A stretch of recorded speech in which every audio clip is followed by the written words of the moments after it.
Somewhere, right now, there is a version of you that never got to exist.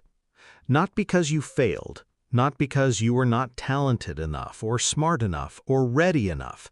That version of you simply lost, quietly, to a much smaller, much quieter opponent, one that never once looked dangerous. The comfortable choice, made again and again in moments too small to notice at the time. Comfort does not send you a bill.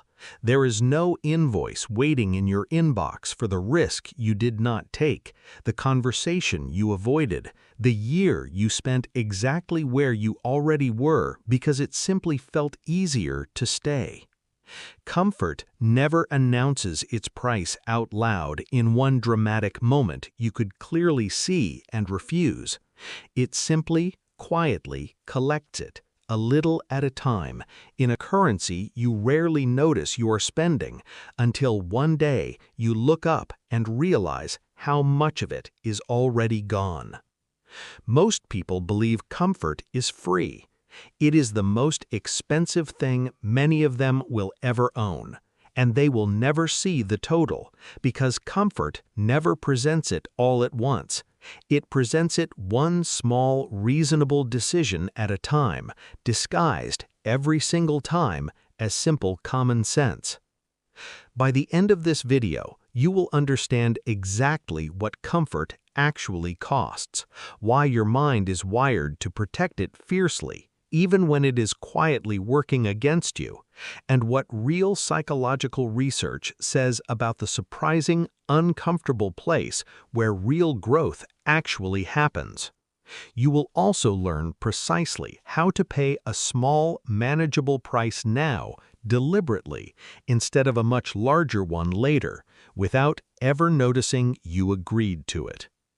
If you have ever felt a quiet, nagging sense that you are capable of more than the life you are currently living, this video is going to explain exactly why that feeling exists and exactly what to do about it, starting today. Welcome to Level Up Talks, where you improve your English and improve your life, together. Picture two people standing at the exact same starting point, on the exact same ordinary day. Both of them have a version of themselves they can imagine clearly, someone a little bolder, someone who speaks up in the meeting instead of staying quiet, someone who starts the project, has the difficult conversation, applies for the role that feels slightly out of reach. Both of them, if you asked, would say they want to become that person eventually.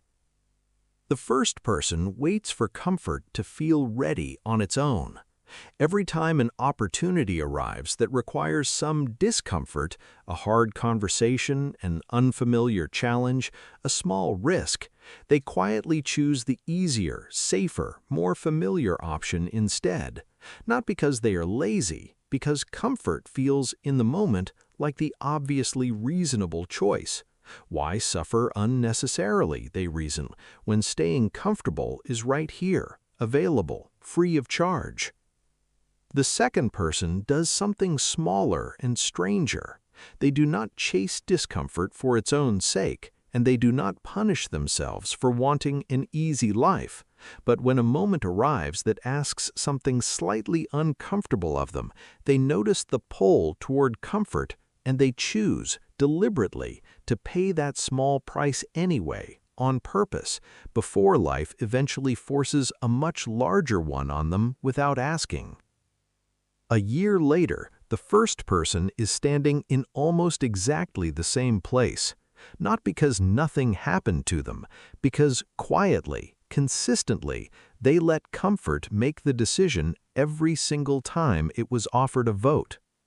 This video is about that invisible bill, about the real, measurable cost of choosing comfort again and again, in moments that seem far too small to matter individually, and about what real psychological research says regarding growth, avoidance, and the surprisingly narrow window where real progress actually happens. The cost of comfort. Because nothing about staying comfortable is actually free. It is simply the most patient debt collector you will ever meet, willing to wait years, sometimes decades, for a payment it always eventually receives in full. This idea might feel uncomfortable to sit with, and that discomfort itself is worth noticing. If comfort were truly harmless, this video would not need to exist at all. Stay with me. Part 1. What comfort actually costs. Let us start with a question almost nobody asks directly. What exactly does comfort cost? The honest answer is opportunity.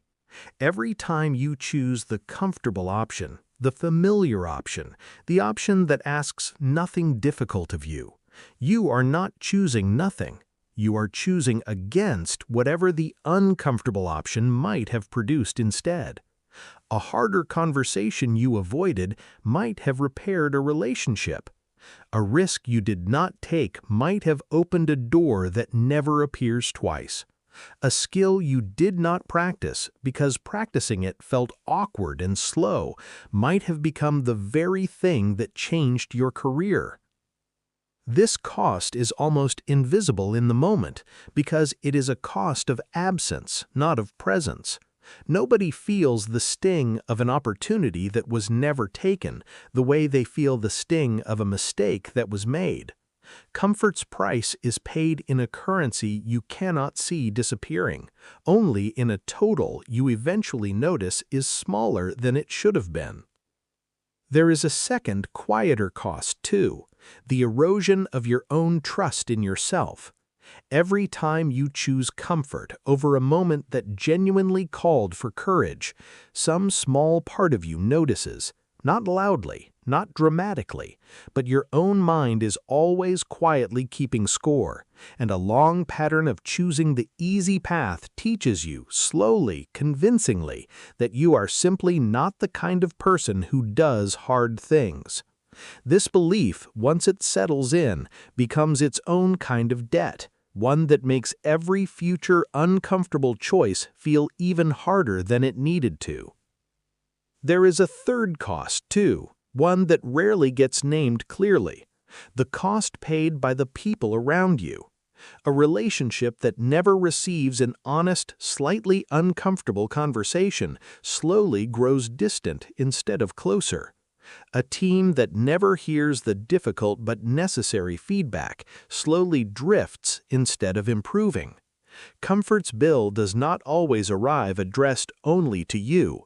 Sometimes it is quietly split between you and everyone whose life might have been touched by the braver version of your choice. None of this means comfort itself is the enemy. Rest is not weakness. Safety is not a character flaw. The cost only appears when comfort stops being a place you rest and quietly becomes a place you simply live, permanently, avoiding anything that might ask more of you than staying exactly where you already are. Part 2. Why comfort feels safe even when it isn't. If comfort is genuinely this costly over time, why does it feel in the moment like such an obviously sensible choice? The honest answer reaches back further than your current career, your current relationships, even your current life. Your brain was built over an extremely long evolutionary history to prioritize immediate safety over long-term potential. For most of human history, an unfamiliar risk could genuinely mean injury, exile, or death. A mind that avoided the unfamiliar, that clung tightly to the safe and known, was a mind considerably more likely to survive long enough to pass itself on. This ancient wiring has not disappeared simply because modern discomfort rarely threatens your actual survival. A difficult conversation will not kill you. A public mistake will not end your life. But your nervous system, reacting from instincts built for a much older and more dangerous world, often responds to these modern, harmless risks with something close to the same alarm it would raise for a genuine physical threat. This is precisely why comfort feels safe, even when, in the modern context of a stalled career or a stagnant life, it is quietly the riskier long-term choice. Your instincts were never designed to weigh opportunity cost. They were designed to weigh immediate physical danger. And by that ancient measure, comfort will always, understandably, win. Understanding this changes something important. The pull toward comfort is not a personal weakness unique to you. It is a deeply human, evolutionarily sensible instinct, doing exactly the job it was built to do in a world that no longer quite matches the one it was built for. You are not failing by feeling this pull. You are simply human.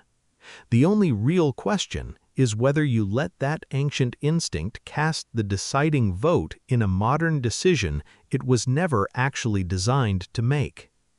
There is a useful test worth applying whenever that old alarm sounds.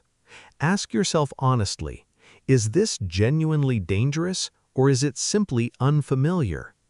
Danger deserves caution. Unfamiliarity on its own deserves nothing more than a closer look.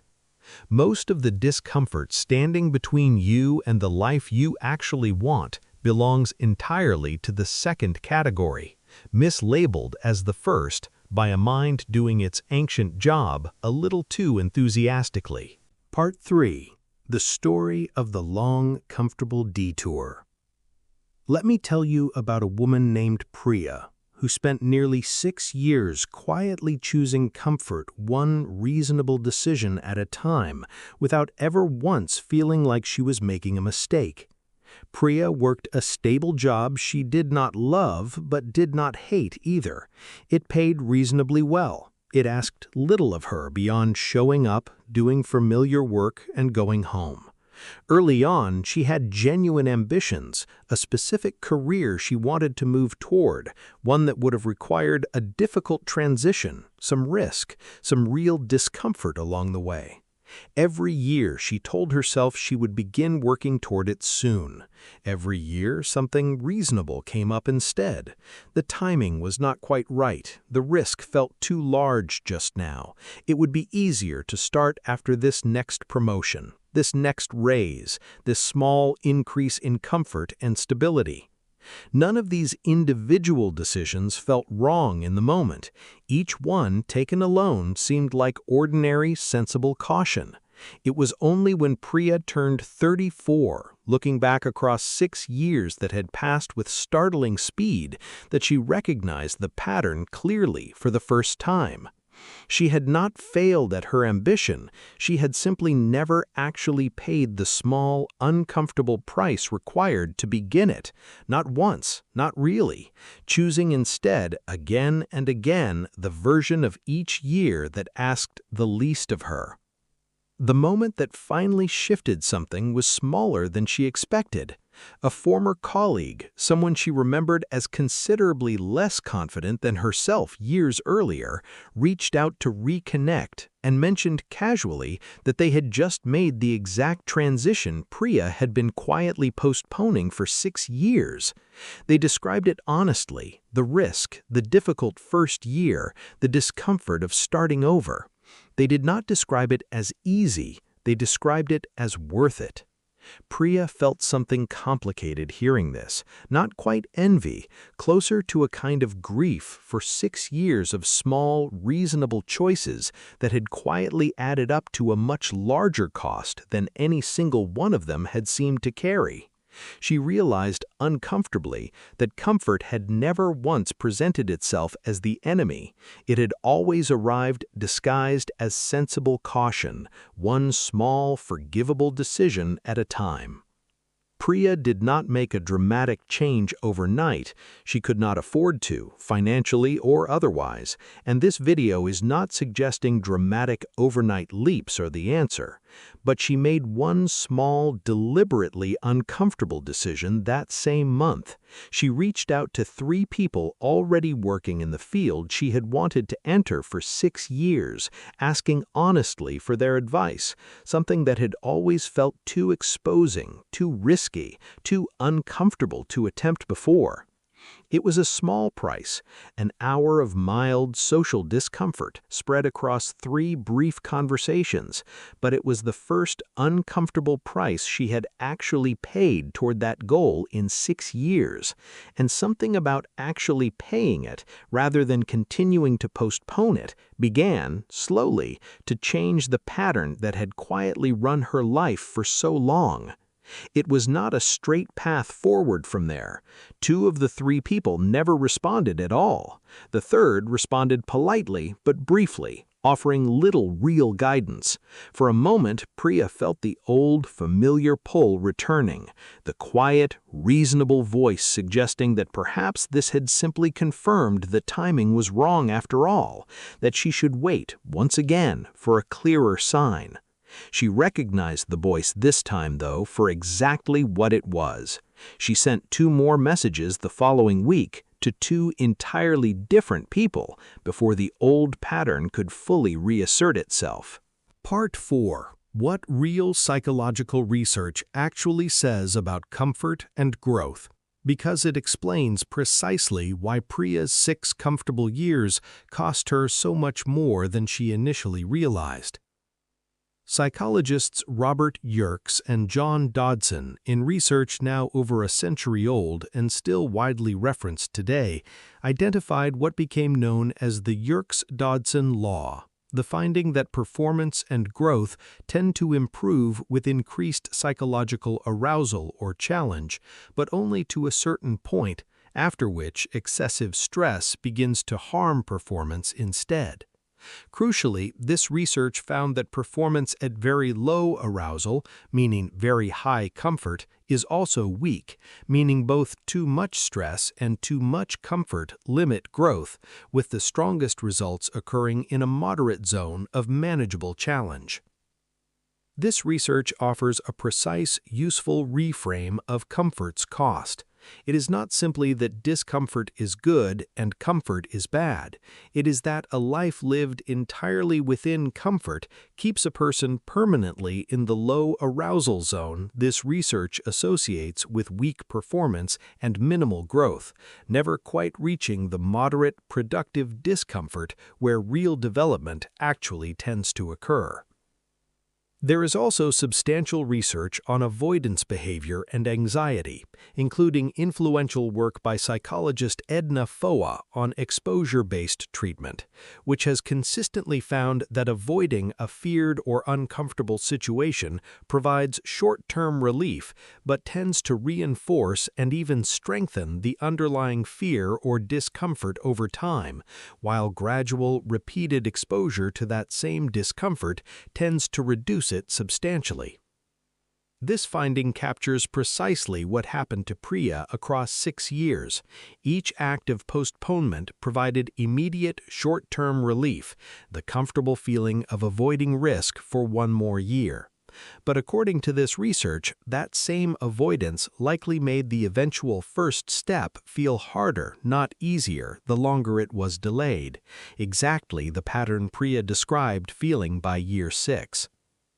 Finally, research on what psychologists call hedonic adaptation, studied extensively by researchers including Philip Brickman and Donald Campbell, has found that humans adapt remarkably quickly to both positive and negative changes in circumstance, meaning a new level of comfort, once achieved, tends to become the new normal fairly quickly, no longer producing the same satisfaction it once did, and quietly requiring a new comfort or genuine growth to feel meaningfully different again.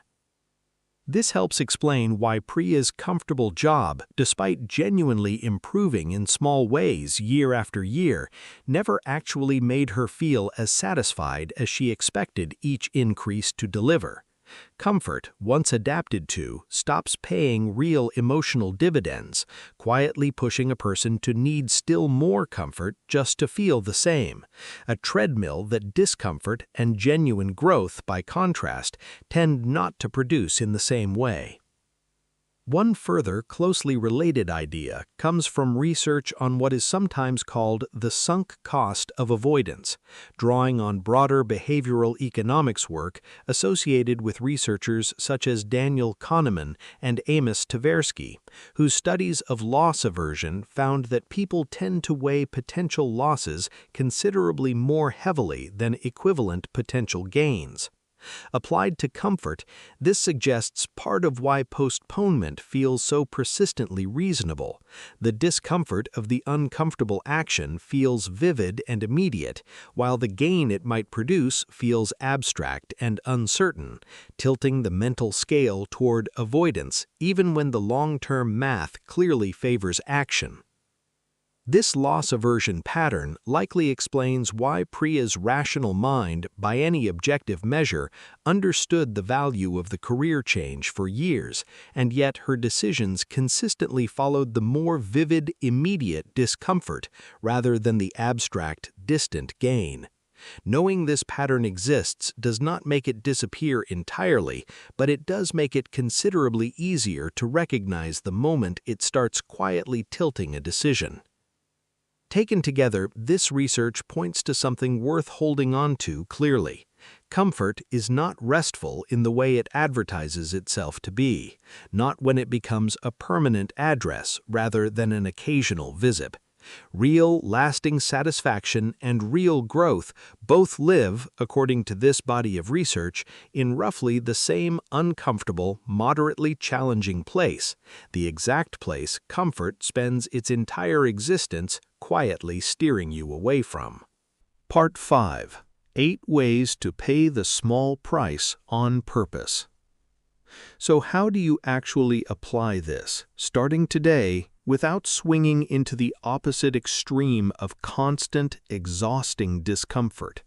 Here are 8 ways that make a genuine difference. The first is notice the pull toward comfort in the exact moment it happens, rather than only recognizing it in hindsight, years later, the way Priya eventually did. A brief internal pause, simply asking, am I choosing this because it is genuinely right or because it is simply easier, is often enough to interrupt the automatic pattern. The second is choose the smallest uncomfortable version of the action, not the largest. Priya did not quit her job overnight. She sent 3 messages. A small, uncomfortable step taken consistently will always outperform a large, dramatic one you talk yourself out of before ever attempting it. The third is treat discomfort as information, not danger. A racing heart before a difficult conversation is not proof that something is wrong. According to the research on arousal and performance, it may simply be evidence that you are standing exactly in the zone where real growth tends to happen. The fourth is set a discomfort budget, a small, deliberate amount of manageable challenge you commit to each week, rather than either avoiding discomfort entirely or attempting to overhaul your entire life at once. One difficult conversation, one unfamiliar task, one small risk. Consistency here matters far more than intensity. The fifth is track the cost of comfort explicitly, occasionally, the way you might track any other expense. At the end of each week, ask honestly, what did I avoid this week and what might it have cost me? This alone, done honestly, tends to make the invisible bill considerably harder to ignore. The sixth is separate rest from avoidance, because they are easy to confuse and genuinely different. Rest replenishes you for the next uncomfortable step. Avoidance simply postpones that step indefinitely. A useful test: after resting, Do you feel more ready to face the thing you have been avoiding, or simply more comfortable avoiding it a while longer? The seventh is remember that the price only grows larger with time, not smaller. Priya's first step after 6 years felt harder than it likely would have felt in year 1. Comfort does not make the eventual challenge easier by waiting. It simply lets the interest quietly accumulate. The eighth is expect setbacks without treating them as verdicts. Priya's first 3 messages produced almost nothing, and the old pull toward comfort returned immediately, using that quiet failure as fresh evidence for postponement. A setback is simply a setback. It becomes a verdict only if you let the old, comfortable voice narrate its meaning for you. Part 6. Give discomfort a nickname. Here is something worth trying that turns this entire idea into something a little more approachable, even a little fun. Give your own personal comfort pull a name. Something simple, slightly playful. The couch, the excuse machine, whatever fits. When you notice yourself reaching for the comfortable option in a moment that quietly deserves more courage, name it out loud, lightly, almost teasingly. The couch is talking again. Nice try, excuse machine. This might sound like a small, silly trick, and in a sense it is, but there is real value hidden inside the playfulness. The moment you name the pull toward comfort, you create a small but genuine separation between yourself and the instinct, turning an automatic, unquestioned reaction into something you can notice, examine, and, if you choose, gently overrule.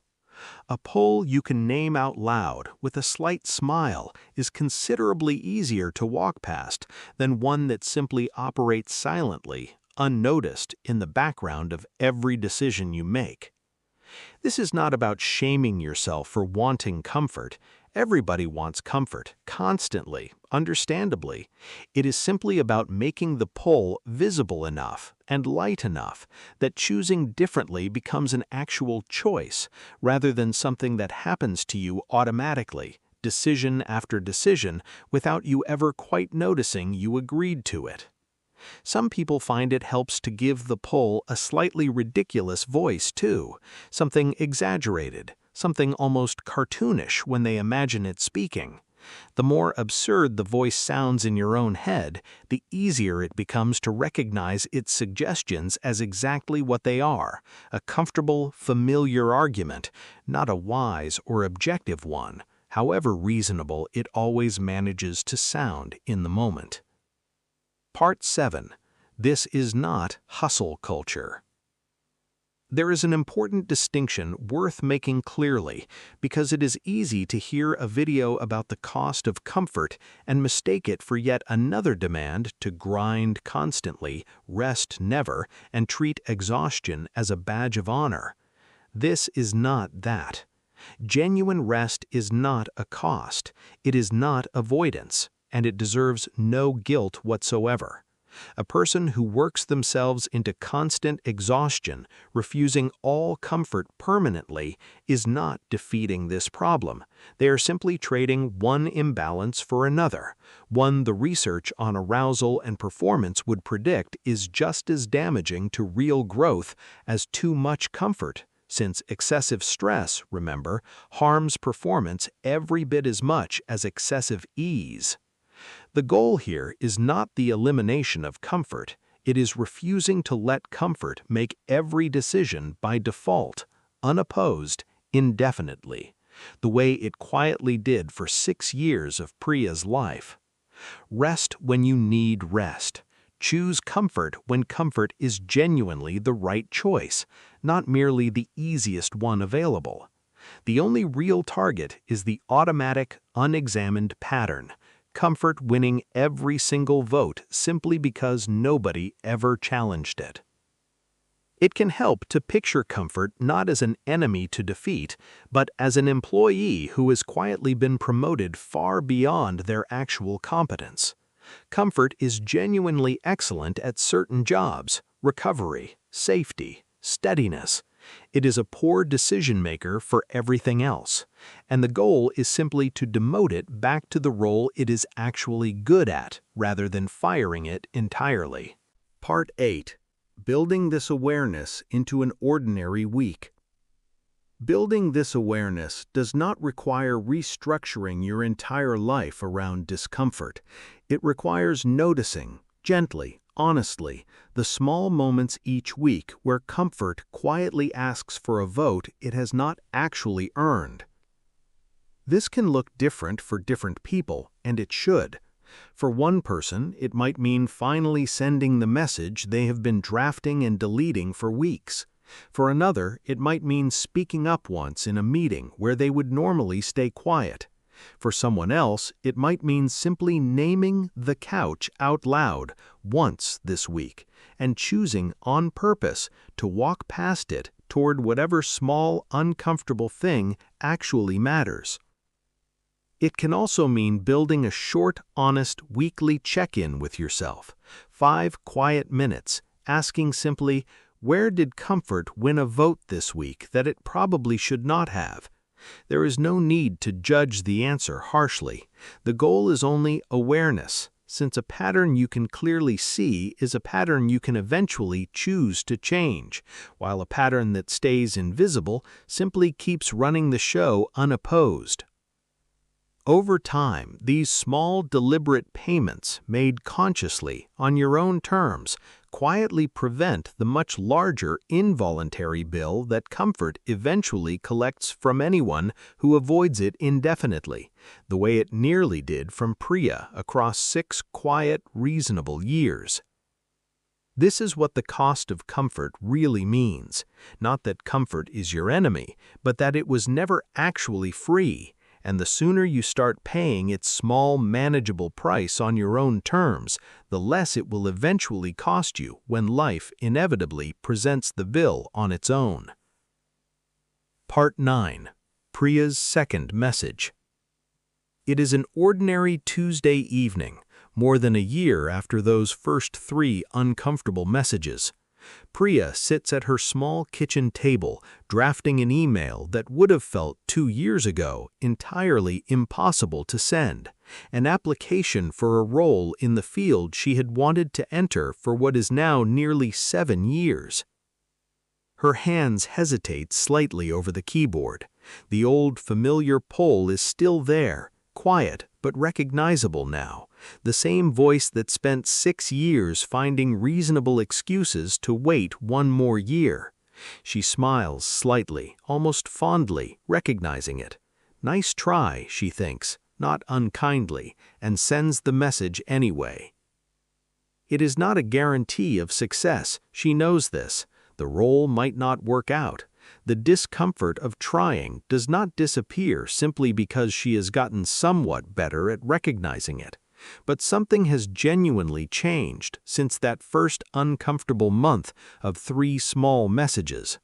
The pull toward comfort no longer automatically wins the vote. It simply gets to speak, be heard, and increasingly often now, be gently overruled. She thinks briefly, closing her laptop, of that former colleague whose casual mention of a career change had once filled her with such complicated grief. She no longer feels that same grief when she thinks of them now. She feels something closer to gratitude for the accidental, uncomfortable mirror they had unknowingly held up to 6 years she might otherwise have let quietly become 7, then 8, then a decade of the exact same reasonable, comfortable choice. A reply arrives 2 days later, inviting her for an initial conversation. It is only a first step, nothing decided, nothing guaranteed, but Priya notices almost with surprise that the fear she once imagined would accompany a moment like this feels smaller than expected, worn down perhaps by a year of small, deliberate practice paying prices she once would have postponed indefinitely. Comfort was never actually free. It never sent an invoice, it never announced its price out loud in a single dramatic moment you could clearly see and choose to refuse.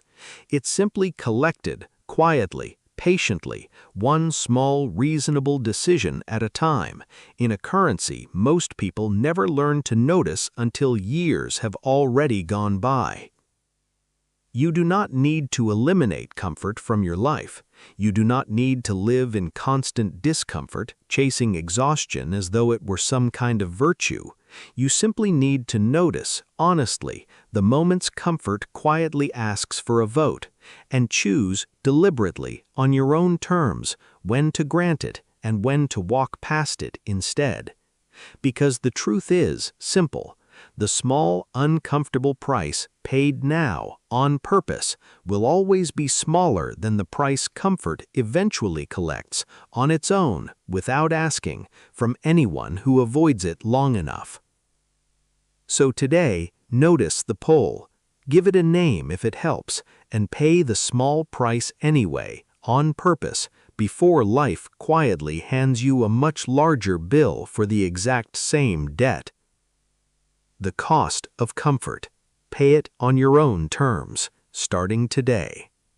A year from now, you will not remember most of the small, uncomfortable moments you chose to walk through instead of around, but you will notice, quietly, that you are standing somewhere further along than you were, simply because, one small decision at a time, you finally stopped letting comfort vote alone.